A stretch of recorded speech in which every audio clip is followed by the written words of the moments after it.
اعوذ باللہ من الشیطان الرجیم بسم اللہ الرحمن الرحیم اللہم صلی علی محمد النبی الامی وآلہ وصحبہ وبارک وسلم۔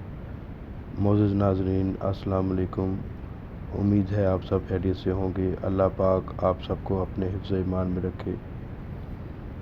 سردیوں کی شروعات، خارش کا علاج لے کر میں آپ کی خدمت میں حاضر ہوں۔ آپ دیکھ رہے ہیں کامل ایمان روحانی وظائف، آپ کو خوش آمدید کہتے ہیں۔ میں آج آپ کو خشکی اور خارش سے نجات کا گھریلو ٹوٹکا بتانے جا رہا ہوں، جو میں خود بھی استعمال کرتا ہوں۔ جیسا کہ ہم سب جانتے ہیں کہ سردیوں میں خشکی کی وجہ سے جسم میں خارش بڑھ جاتی ہے، یا زیادہ تر لوگوں کو رات کے وقت اس خارش سے زیادہ پریشانی اٹھانا پڑتی ہے۔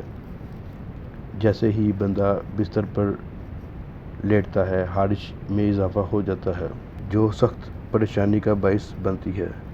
میرے اس ٹوٹکے سے آپ کی جلد مکھن کی طرح ملائم ہو جائے گی، خشکی اور خارش کا جڑ سے خاتمہ ہو جائے گا۔ انشاءاللہ خشکی کبھی بھی نہیں آئے گی۔ میرے اس ٹوٹکے سے آپ مہنگی کریمیں اور لوشن لگانا بھی بھول جائیں گے، آپ کے پیسے بھی بچیں گے اور آپ کا جسم خشکی، خارش اور سردیوں کے برے اثرات سے محفوظ رہے گا۔ بہت ہی اعلیٰ اور کم خرچ میں گھریلو ٹوٹکا تیار ہو جاتا ہے۔ انشاءاللہ اس ٹوٹکے کے استعمال کے بعد آپ کے گھر میں خارش کا کوئی بھی نام نہیں لے گا۔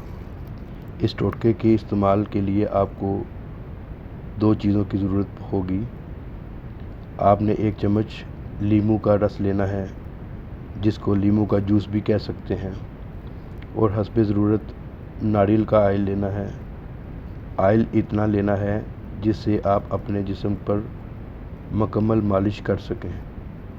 لیموں کے جوس اور کوکونٹ آئل کو آپس میں مکس کر لیں۔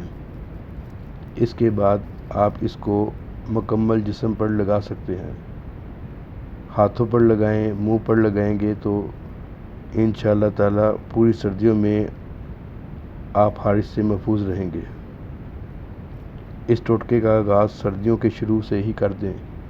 جس کو زیادہ خارش کی پرابلم ہے وہ اس کو 2 یا 3 ہفتے روزانہ لگائیں، خارش کا جڑ سے خاتمہ ہو جائے گا۔